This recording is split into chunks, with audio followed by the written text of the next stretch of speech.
Alam ko na kung sinong magiging ama ng apo ng mami mo. Sino? Si Dodi. Diyos ko, ano ba namang intriga yan? Hindi intriga. Matagal ko nang nahalata na may gusto sa'yo si Dodi. Hindi nga lang ako sure kaya hindi ko masabi. Well, too bad because I don't like him. At saka itigil mo na yung kakaabugado mo kay Dodi Ramones. After all, sinabi mo nga, ang dapat nating pakasalan lalaki, yung makapagbibigay ng buhay na ganito. Malaking bahay, lahat. Ikaw naman, nagbibiro lang ako. Tara. Basta ako.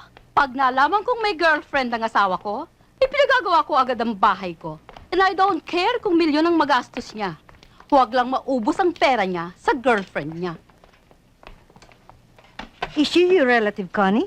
Oh no, she's Laura's friend, si Ronnie. Hi. Tita, assumptionista ka rin ba katulad ni Laura? Ay, No, tita, she's an Atenista. She's taking up international studies. Aba, good school ah. Alam mo, that Ateneo, one of my boys is also an Atenista. Saan ka ba nakatira? ay, Malapit lang dito? Tita, she lives in Corinthian Gardens. Corinthian? Corinthian. Do you know the Buena Vista? ano naman ang business ng parents mo? bagong business ho. Bagoong! Grabe naman. Sige ho, alis na ho ako kasi may lakad pa ako eh.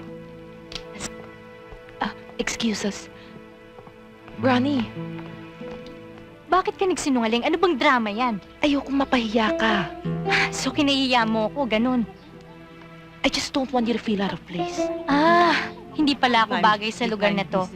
Don't worry, aalis na ako. Alam mo naman lahat ng negosyo. Okay yan. Teka, sandali. Ciao.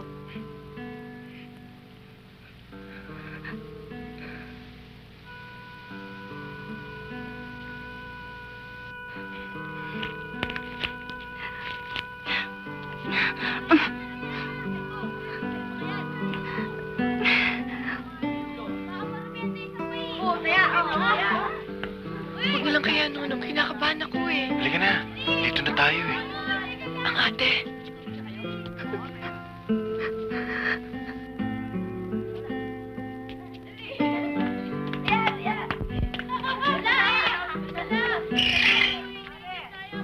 Saan ka galing?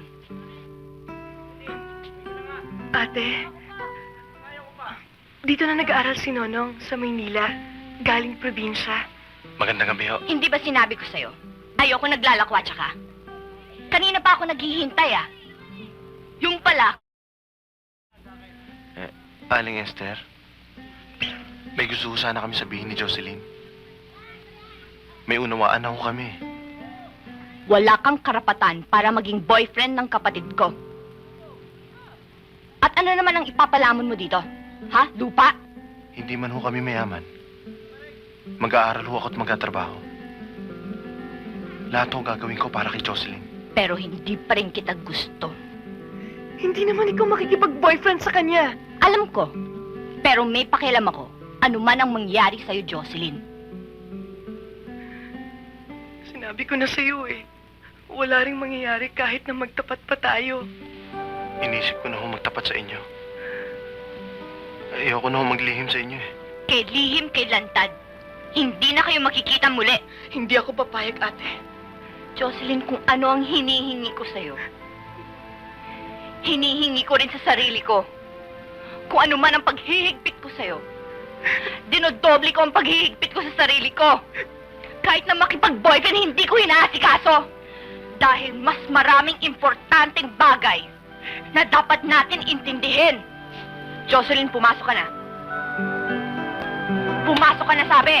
Bakit mo umaatak ang nanay at tatay ko? Ha? Kapatid lang naman kita! Pumasok ka. Sinabi lang, pumasok Jocelyn! ka! Jocelyn! Pwede ba lumayo ka? Tama! Ate, ayoko! Umalis ka na! Lumayo ka! Ate, Ikaw, pumasok ka! Jocelyn! Bakit ka? Yan! ate, ayoko! Ayoko, ate! Dalian mo! Ate, ayoko! Alam mo, bata pa lang kami niyan. Close na kami ni Jonas. Kahit na mas nakakatanda ako sa kanya, sa amin magpipinsan, pinaka-close ako sa kanya. Mabait yan. Pare-pareho kami. So, ano ngayon ang sinasabi mo? Na mabait ka rin?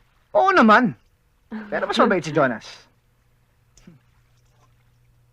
You haven't talked about your family. Oh. My mom's in Canada. My dad naman moved to Australia. Para yatang magkalayo. Hindi parang talaga nagkalayo. I was only 12 when they separated. May mga sarili na silang pamilya ngayon. Alam mo, nagkapareho tayo dyan. Ang mami ko, nandito siya ngayon for a visit. Kasama niya yung British husband niya. Ang daddy ko naman nasa New Jersey. May girlfriend siya doon. Pinay nurse. Ang daming katulad natin, ano? Hirap nun. Alam mo, minsan natatakot nga ako na mangyari din sa akin yung nangyari sa parents ko. Ayoko yun. Ang hirap eh. Yung mga anak ang nahihirapan. Habang yung mga parents naman, they live happily ever after. Well, wala namang guarantee, di ba? Na yung taong pakasalan mo, ang makakasama mo for the rest of your life. Totoo yan. Minsan nga, mas okay na yung magkahiwalay na sila eh. Kesa naman yung pilitin pa nilang magsama. Depende na rin siguro yun sa taong pakasalan mo. I mean, he has to be the right person for you. Naniniwala ka ba na merong tao sa mundong to na talagang meant for you? Oo naman! Ikaw!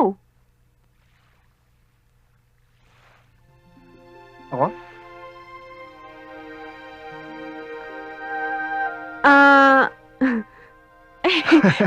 Ibig ko sabihin, kung naniniwala ka ba dun sa sinabi mo? Oo naman. Akala ko ako eh. Hindi. Ako lang.